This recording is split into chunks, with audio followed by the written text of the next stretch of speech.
dovolite, najprej sem bil tega poročila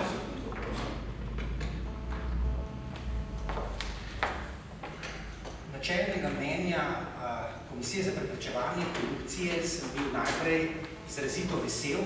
Naslavlja namreč eno ključnih problemov slovenske sodobne družbe, to je pojavnost korupcije. Namreč Slovenija je zaznamovana z modelom vladanja treh kajev, klientelizma, kriminala in korupcije in resnično so bili moji obeti visoki, zlasti ob dejstvu, da slovenska pravna država se v preteklosti pri pregonu koruptivnih dejanj ni izkazala. Lahko govorimo o infarktu pravne države, nedelovanju pravne države in morda je marsikdo, tako kot sam, polagal visoke upe v delovanje te neodvisne institucije, se pravi Komisije za preprečevanje korupcije, kajti nominalne ugotovitve so izjemno hude. Tudi glede predsednika vlade, lahko jih strnemo v tri sklope. Najprej je najmanj pomemben, to so očitki o nespoštovanju obveznosti poročanja po zakonu o integriteti in preprečevanju korupcije. Potem sta pa dva ekonomska sklopa, stebra tega poročila, ki sta izjemno jedka in obremenjujoča. Na eni strani je obtožba oziroma ugotovitev, ki jo Komisija za preprečevanje korupcije pravzaprav označuje za dejstvo, da naj bi se predsedniku vlade premoženje v preučevanem obdobju od leta 2004 do sredine leta 2012 povečalo za nepojasnenih 210.000 evrov. To je izjemno pomembna obtožba in iz tega izhajajoča podmena, da obstaja veliko tveganje korupcije. Se pravi, da naj bi vir teh nepojasnenih 210.000 evrov izhajal iz koruptivnih dejanj predsednika vlade. Tretji steber, ravno tako obremenjujoč, je ga dr. Cukjati že ravno tako omenil. Gre za zloglasno prodajo danes 15.000 kvadratnih metrov velikega stavbišča v Trenti, kjer naj bi predsednik 15.000 kvadratnih metrov velikega stavbišča, ki je bilo prodano za 131.000 evrov, pri čemer naj bi bila tržna vrednost tega po oceni KPK-ja med 12 in 18.000 evrov. Če gremo zdaj ekonomsko vrednotiti te zadnji dve obtožbi, bi ugotovili naslednje, da je seveda samo specificiranje in opisovanje denarnih tokov izjemno minuciozno. Skoraj da ima lastnosti forenzične analize. Dr. Cukjati je že izpostavil zelo natančno obravnavo posameznih transakcij, kot so nakupi letalskih vozovnic. Vendar ta natančnost ima hude metodološke pomanjkljivosti. Namreč, da nikjer komisija v teh 25 straneh ne pojasni, kako je prišla do te zloglasne številke 210.000 evrov. Jaz moram reči, da sem z velikim umskim naporom skušal razvozlati, kako je komisija do tega prišla in moram reči, da sam te številke pravzaprav ne razumem. In potem sem se začel spraševati, če je to morda pripisljivo večinoma pravni profesiji, ki je v ozadju treh predsednika in 2 podpredsednic, namreč, da ne operirajo z nekimi ekonomskimi koncepti, da dejansko iz tega poročila izhaja, da ni razvidno razlikovanje med bruto in neto premoženjem, ni razvidno razlikovanje med vprašanjem, da najetje kredita ni hkrati že povečanje premoženja. In sam sem potem do teh 210.000 evrov lahko prišel zgolj pod meni, da sem upošteval kot povečanje premoženja tudi najetje kreditov. Vendar veste, tudi tisti, ki niste ekonomisti, ki imate opravka z najemanjem kreditov in upam tudi vračanjem, da je kredite potrebno vrniti in da seveda kredit in tisto, kar kupite s kreditom, seveda pomeni povečanje vašega bruto premoženja, vendar neto premoženje ostaja nespremenjeno, dokler seveda ne povrnete tega zneska. Skratka, vkolikor bi upoštevali seveda to dejstvo, da obstaja razlika med bruto in neto premoženjem, potem teh 210.000 evrov sploh ne drži in v priporočilo prihodnjim načelnim mnenjem bi bilo zelo dobro, če bi te minuciozne, sicer specificirane denarne tokove v bistvu tabelarično vnesli in nekako pokazali, kako z metodološkega vidika so do teh obremenjujočih številk prišli. V nasprotnem primeru je dobronamernemu bralcu prepuščeno potem rekonstruiranje te metodologije in sam sem, kot rečeno, prišel do tega ugotovitve, da edino ta številka je upravičljiva, če enačiš bruto in neto premoženje oziroma če enačiš povečanje premoženja tudi z najetjem kredita. Tretji, kot rečeno, ta močen argument je teh 100.000 spornih evrov povečanja premoženja. Zdaj, ni potrebno biti specialist za mikrolokacijo Trente, da ugotovite, da 15.000 kvadratnih metrov, med njimi znotraj tega kompleksa tudi 3 stavbne parcele, da bi to pomenilo, da je po oceni Komisije za preprečevanje korupcije kvadratni meter takšnega zemljišča, se pravi kombinacije zazidljivega in nezazidljivega zemljišča med 0,9 in 1,2 evra na kvadratni meter. Zdaj, vsakmu je popolnoma jasno, da gre za izjemen zdrs in faux pas strani Komisije za preprečevanje korupcije. Sicer se sklicujejo na vrednotenja Gursa, vendar trdim, da ne samo v Trenti, ampak tudi kje drugje v Sloveniji, razen v najbolj, bom rekel, odročnih krajih, ne dobite takšne mešanice zemljišča za 0,9 evra.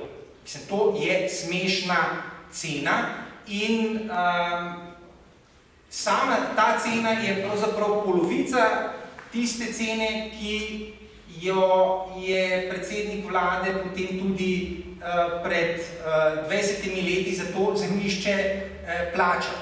In upoštevaje gibanje cen nepremičnin v letu, zavedati se morate, da je po letu 2002 prišlo do izjemne, skoraj eksponentne rasti cen nepremičnin in da se je zlasti odrazila v izjemnem povečanju tako imenovanih lokacijskih rikardijanskih rent, kar pomeni, da so ravno lastniki zemljišč beležili najvišje kapitalske donose in se je ta prodaja zgodila sredi tega gradbenega buma.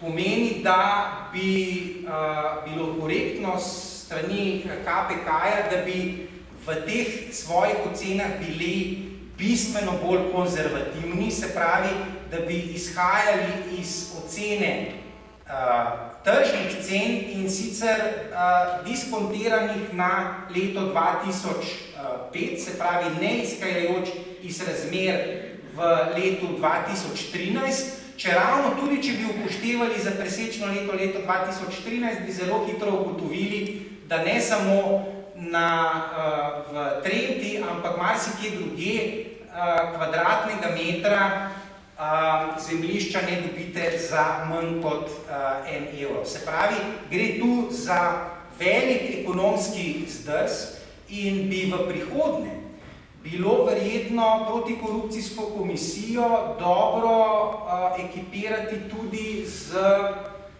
ekonomisti, da ne bi samo pravniki in novinarji upravljali tega zelo zahtevnega dela in da potem ne bi prihajalo do takšnih vsebinskih spodrsljajev, ki na koncu dneva seveda mečejo zelo slabo luč na ugotovitve Komisije za preprečevanje korupcije.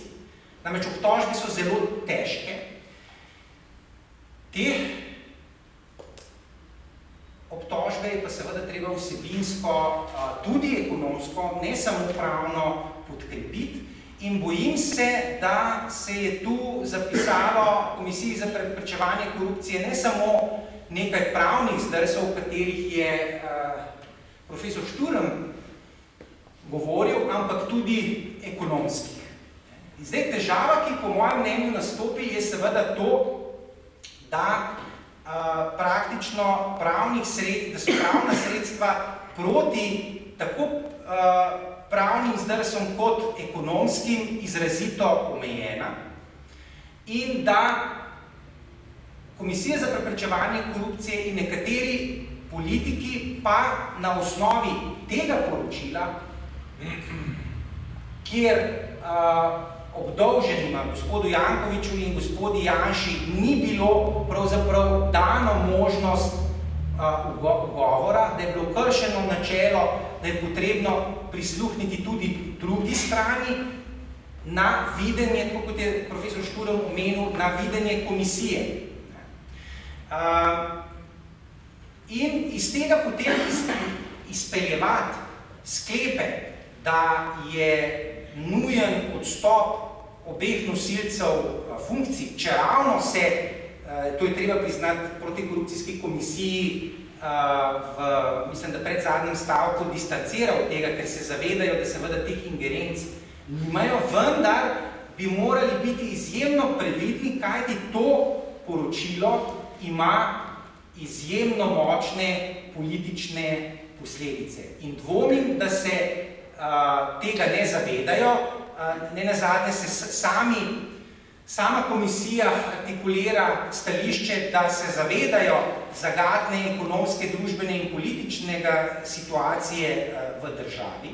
Ampak vkoliko imamo sistem, ki tako rekoč ne omogoča ali pa je pravno varstvo izjemno omejeno, bi morala komisija, ki se sklicuje na visoke moralne standarde, ki se tičejo integritete nosilcev javnih funkcij, vendarle potem z največjo stopnjo skrbnosti posvetiti tako pravni tesnosti kot ekonomski tesnosti tega poročila. Kajti, vkolikor je to poročilo osnovano na nekih podmenah, premisah, predpostavkah, ki niso utemeljene na dejstvu, kjer, če gremo čist jezikovno, je obilo nekih vrednostnih sodb,